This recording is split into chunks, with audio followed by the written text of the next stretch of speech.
Hi, I'm Whitney Morgan, Hashimoto's coach, gluten-free warrior, and creator of the Thyroid Reboot Method and the Gluten Gauntlet mini course. Now, I've talked to you guys before about the importance of stool testing when you have thyroid issues, mostly because there are specific parasites and bacterial organisms and chronic viruses that can serve as triggers for thyroid issues. But getting rid of these gut infections isn't always enough to fix the gut, because we need to figure out why your gut is vulnerable to these infections in the first place. And a good stool test can answer this question for us.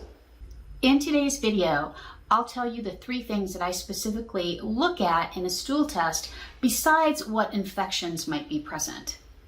But before we jump into it, go ahead and hit that subscribe button and the little bell next to it so you'll get notified the next time I post a new video.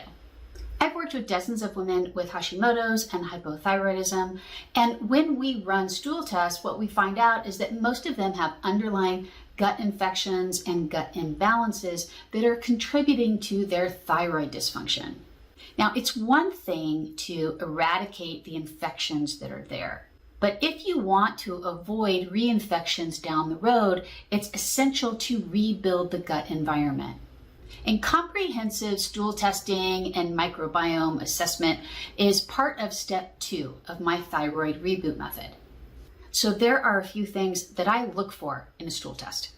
The first thing I look at is the evenness and the richness of your beneficial flora. Now, richness refers to the number of different species of healthy flora that you have in your gut.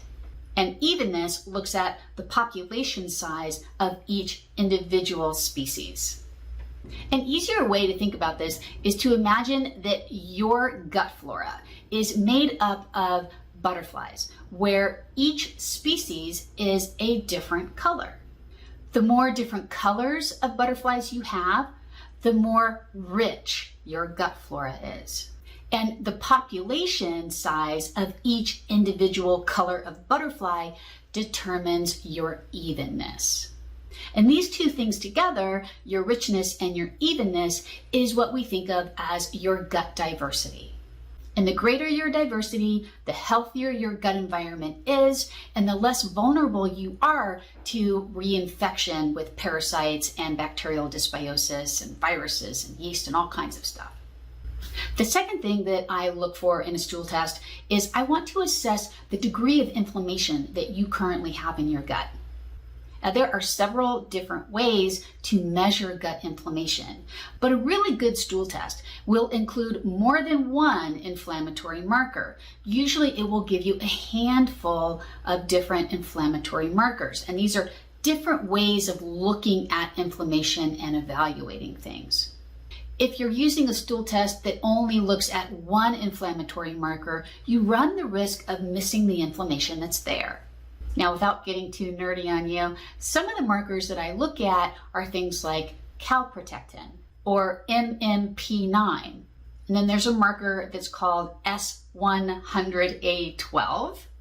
And I also like to look at the Fecal Eosinophil X marker. Now, you don't need to know what all of these things are, but just know that each of these markers has a different way of evaluating gut inflammation. If you have a thyroid issue, do you run a stool test at least once every year? If so, give me a thumbs up emoji in the comments. Okay, the third thing that I really like to assess is what's called your short-chain fatty acid status. Short-chain fatty acids are produced by gut bacteria when that bacteria ferments insoluble fiber. The thing about short-chain fatty acids is that they are anti-inflammatory, and they also help to heal and seal the gut and to reduce your risk for increased intestinal permeability, or what we call a leaky gut. So when you're low in short-chain fatty acids, you're more likely to have a leaky gut, and you're more likely to get parasite infections and bacterial overgrowth and yeast overgrowth. All kinds of stuff can go wrong when you don't have enough baseline short-chain fatty acids there.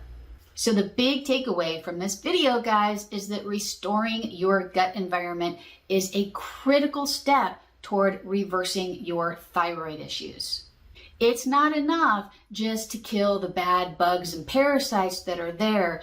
You have to cultivate a healthy environment that's going to protect you from reinfection. So if you haven't had a thorough gut assessment, or what we call a microbiome assessment, I suggest you put that at the top of your to-do list.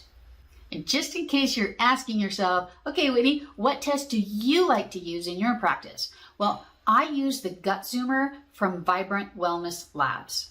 And if you want more information about that test, I will definitely provide a link for that test in the video notes.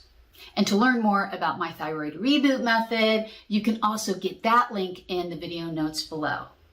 But if you're watching this replay on Instagram, just head to my bio link. Thanks for watching. If you found this video helpful, you can let me know by liking it, subscribing to my channel, or sharing this video with someone who has Hashimoto's or hypothyroidism. And as always, if you have questions, just drop them in the comments. I really try my best to answer each and every one. Again, thanks for watching, and I'll see you next time. Bye.